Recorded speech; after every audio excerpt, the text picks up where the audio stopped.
Welcome to channel 5 news. నిద్ర మాత్రలు మింగి ఆత్మహత్యకు పాల్పడిన అక్కిలిగుంట రాఘవ కావలి ఏరియా హాస్పిటల్లో చికిత్స పొందుతున్నారు. ఒక యువతి విషయంలో పెళ్లి చేసుకోవాలని తనపై ఒత్తిడి చేస్తూ నేలపల్లి అశోక్, సురేష్లు బెదిరిస్తున్నారని, వారి బెదిరింపులు తట్టుకోలేక ఆత్మహత్యకు పాల్పడాల్సి వచ్చిందని అక్కిలిగుంట రాఘవ మీడియాతో తెలిపారు.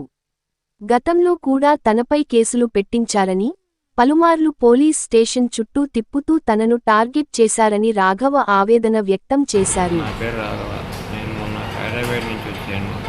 హైదరాబాద్ నుంచి వచ్చి మా అమ్మ స్టోర్లో బియ్యం వేస్తుందని చెప్పేసి పాపరావు స్టోర్ దగ్గరికి వెళ్ళి అది స్టోర్లో బియ్యం వేస్తామని చూసుకోవడానికి పోయి వచ్చాను. వస్తా ఆ వరవగడ్డ దగ్గర నేలపల్లి పూజేశ్రీ వాళ్ళ అన్నయ్య నన్ను స్కూటీలో ఆపి, ఏం పని నీకు ఇక్కడ ఎందుకు జరుగుతున్నావు అడిగితే, నేను స్టోర్ కాడికి పోతున్నాను అని చెప్పేసి అన్నాను.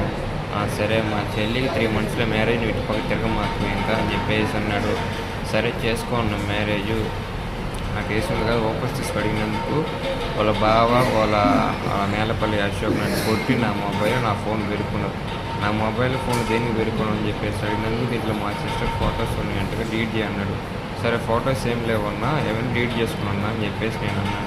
దానికి వాళ్ళ ఫ్యామిలీ అంతా నన్ను కొట్టి నా ఫోన్ నా బండి పెరుక్కున్నారు. నేను వెళ్ళి మా పేరెంట్స్ని తీసుకొచ్చాను. మా పేరెంట్స్ని తీసుకుని వస్తే మేము అక్కడికి వచ్చేసి రచ్చ చేస్తున్నాం అని చెప్పేసి మమ్మల్ని వీడియో తీసి వాళ్ళు మమ్మల్ని కొట్టి వీడియో తీసి ఫోన్ బండి పెరుక్కొని వేశారు. వాళ్ళు ఏమైనా లేస్తే ఇప్పుడు పెళ్లి చేసుకొని టార్చర్ చేస్తాను. నేను కానీ ఇప్పుడు పెళ్లి చేసుకుంటే మా కుటుంబం అంతా రోడ్లో పడుద్ది. నాకు ఫస్ట్ నాకు ఫ్యామిలీ ఇంపార్టెంట్.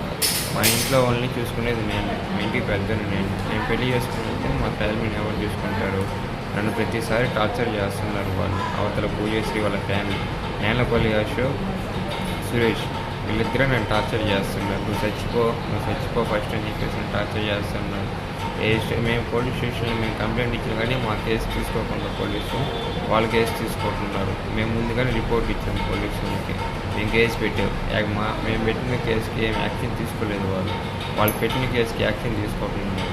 ప్లస్ నన్ను టార్చర్ చేస్తాను. ఎక్కడికి పోయినా నన్ను టార్చర్ చేస్తూ ఉన్నారు. నా ఫ్యామిలీ వాళ్ళు ప్రతిసారి టార్చర్ చేస్తున్నారు. వాళ్ళ టార్చర్ నేను భరించలేక నేను సూసైడ్ చేసుకున్నాను. నాకు ఈ టార్చర్ చేయొద్దని చెప్పండి కోసం. నేనైతే మ్యారేజ్ అయితే ఇప్పుడు చేసుకోను. నాకు ఫస్ట్ నా ఫ్యామిలీ ఇంపార్టెంట్. మా ఫ్యామిలీని నేను బాగా చూసుకున్న తర్వాత నేను సెటిల్ అయిన తర్వాత ఆలోచిస్తాను మ్యారేజ్ గురించి. మళ్ళీ కానీ టార్చర్ చేస్తే మాత్రం నేను మళ్ళీ సూసైడ్ చేసుకుని ఈసారి అందరి పేర్లు రాసేసి నేను సూసైడ్ చేసి చనిపోతాయి ఈసారి.